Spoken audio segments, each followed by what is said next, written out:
Bonjour et bienvenue dans le Buzz TV Orange TV Magazine. Mon invité du jour est l'ami du petit déjeuner. Plus barbu que William Lémergie et aussi sympathique que l'Amiri Corée, ce journaliste est un lève-tôt invétéré. Au matinal de Canal+ pendant 4 ans, à celle d'Europe 1 pendant 2 ans, c'est désormais celle d'ITélé qui accueille sa carrure impressionnante et sa boulimie d'infos au quotidien. Bonjour Bruce Toussaint. Bonjour. Merci de nous rendre visite. Je le disais à l'instant, cette boulimie d'infos au quotidien, elle est réelle, non ? Chez vous. Parce qu'à peine sorti d'Europe 1, vous êtes replongé tout de suite dans le bain de l'info.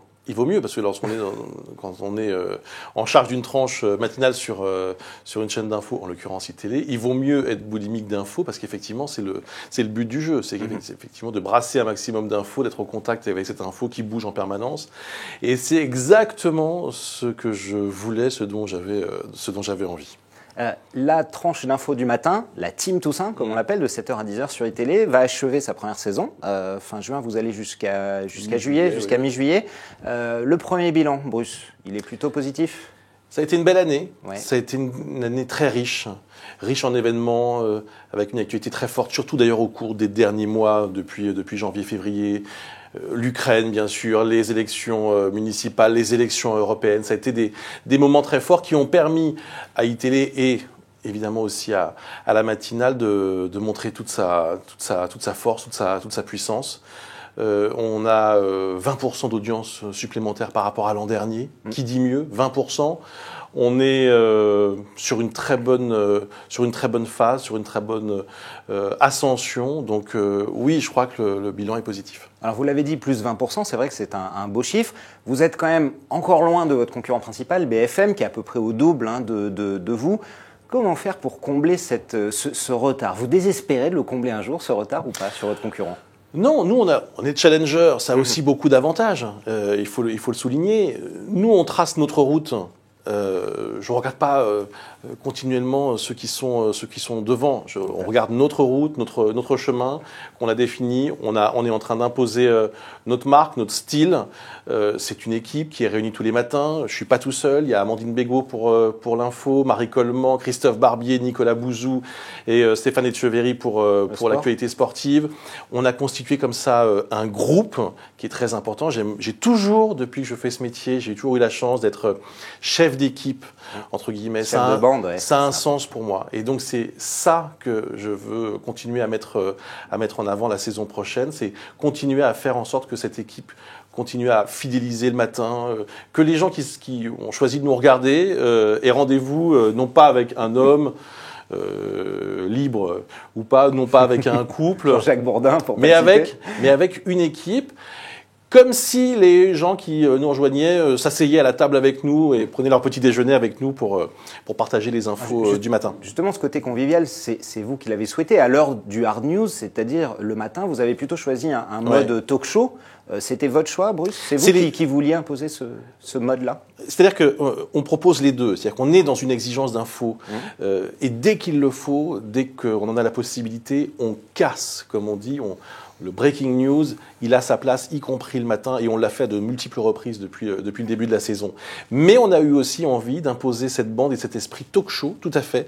C'est une grande table, chacun vient c'est un peu l'auberge espagnole, chacun vient avec ses infos, ses chroniques, etc. Il y a un esprit, on s'interdit rien, ni l'humour, ni la décontraction, ni la bonne humeur, ni la convivialité, ni la chaleur, mais de toute façon, avant tout ça, il y a l'info en premier. Une fois qu'on a fait l'info, qu'on a tout donné et que le téléspectateur qui est venu nous écouter a eu sa dose d'info, pour revenir sur la boulimie, et bien après, nous aussi, on est capable de leur apporter ce truc en plus, ce supplément d'âme. Alors, votre concurrent principal, BFM, joue plutôt, lui, la proximité, l'info de proximité, tandis que vous jouez la convivialité. Qui a raison sur le futur ? Peu importe. On a tous raison. Ouais. On a tous raison d'exister. Il n'y a pas de... le Figaro a toute sa place, tout comme vos concurrents dans les kiosques. Chacun a le droit d'exister et de vivre. Il n'y a pas de souci avec ça. Mais nous, on trace notre route. Votre modèle, Bruce, est-ce que c'est William Lémergie ? Le matin, qui fait un talk show, qui est là depuis 22 ans et puis effectivement qui cartonne le matin, puisqu'il représente une part d'audience de près de 40%, entre 35 et 40%. C'est un modèle ou pas à suivre, William Lémergie, dans un autre genre que vous, bien sûr ? Non, mais moi j'ai beaucoup d'estime pour lui, pour sa carrière, un peu comment dire Je ne sais pas si je serais capable de faire autant que lui, parce que franchement, c'est impressionnant. Oui. Après, ce qui est formidable avec William Lémergie, c'est que justement, le fait qu'il soit installé depuis si longtemps, cette stabilité, il a réussi à s'imposer comme une évidence. C'est-à-dire qu'il est au-delà il est même plus dans le match, j'ai envie de dire. Il est au-dessus de tout ça, il est au-dessus de la mêlée. Enfin bon, je vais pas faire non plus l'éloge de William Lémergie, mais c'est suffisamment rare. Non, mais force est de constater que voilà, il est omniprésent et ça force le respect.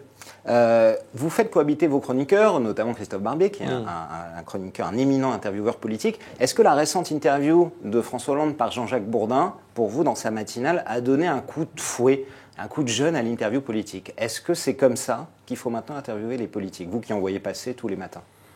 Je dirais que nous, on ne se pose pas la question de savoir s'il faut donner un coup de jeune, un coup de vieux, un coup de fouet, etc.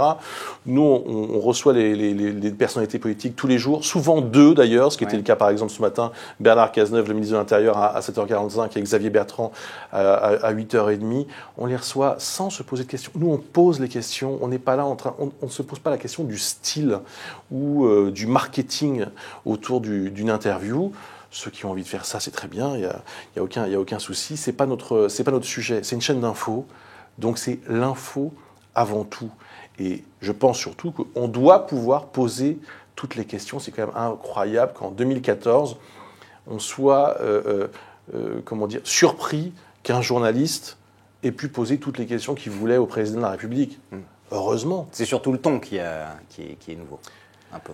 Non, ce qui est nouveau, c'est que le président de la République se déplace maintenant dans les plateaux de télé. D'ailleurs, je profite de votre invitation pour dire au président de la République que, après avoir été l'invité de BFM TV, ça serait bien qu'il vienne pour le pluralisme, je trouve, qu'il vienne aussi à iTélé un matin, où il sera accueilli non seulement par Christophe Barbier, mais aussi par moi. On peut même imaginer une formule qui serait adaptée à cette invitation.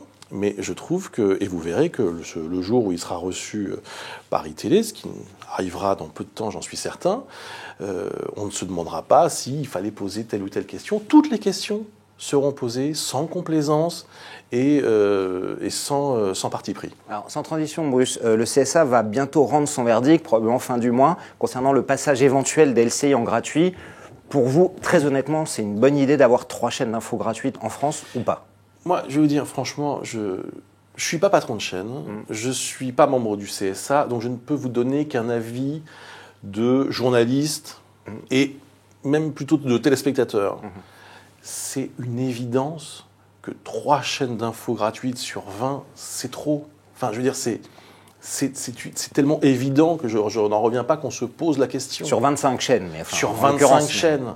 Mais 3 chaînes gratuites, évidemment, c'est une offre qui ne correspond pas à la réalité. On connaît tous les chiffres d'audience des chaînes d'infos gratuites. Voilà. Après, le CSA sera maître de sa décision, évidemment, mais ça me paraît être une évidence. Et en plus, ça va renforcer la position prédominante du groupe TF1 dans le paysage audiovisuel, qui est déjà ultra dominant, notamment au niveau de l'info, avec le 13h, avec le 20h de TF1, qui sont des énormes machines à audience, qui captent déjà énormément de monde. Je pense que ça pose quand même le problème de cette position dominante de TF1 sur l'ensemble du paysage. Donc c'est un problème de marché, évidemment, et comme les patrons de BFM ou iTélé, vous pensez que ça risque de tuer justement le marché pub de ces chaînes info? Ben ça va l'engorger. Qui est pas énorme. Ça va effectivement engorger le marché, et je pense qu'à terme, c'est dangereux pour tout le monde. Je pense que c'est même pas une question de... Je pense que la hiérarchie sera bousculée. On pourrait d'ailleurs dire à iTélé, tiens, ben justement, on va se frotter les mains et se dire que le leader va baisser, etc. Ça serait une vision vraiment simpliste, et ça serait une vision surtout à très court terme. Je pense que c'est à long terme. Vous savez, derrière tout ça, c'est des dizaines d'emplois, des centaines d'emplois, des emplois de journalistes. Je pense que vraiment, il y a un risque énorme. Et j'espère que le CSA prendra une décision raisonnable. Pour la saison prochaine, vous restez sur iTélé, la matinale, toujours le même horaire. Absolument. Ça c'est fait. Il y aura quelques changements, des aménagements? Moi, je dis, on ne change pas une équipe qui marque des points Oui. et qui avance, qui trace sa progresse route, surtout. qui progresse. Donc, mon souhait, et ce sera le cas, c'est que l'équipe sera au complet à la rentrée sur iTélé avec toujours le même objectif, c'est de réveiller. C'est un réveil à la fois tonique sur l'info et agréable dans la bonne humeur et la convivialité. On va continuer sur ce chemin. Et on espère avec François Hollande bientôt dans votre studio.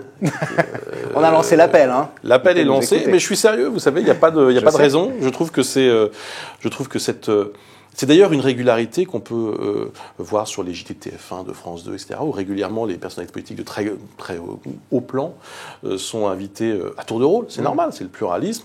Et donc, je trouverais normal que dans les toutes prochaines semaines, ça serait un problème que le président de la République ne vienne pas dans les prochaines semaines sur iTélé, je pense.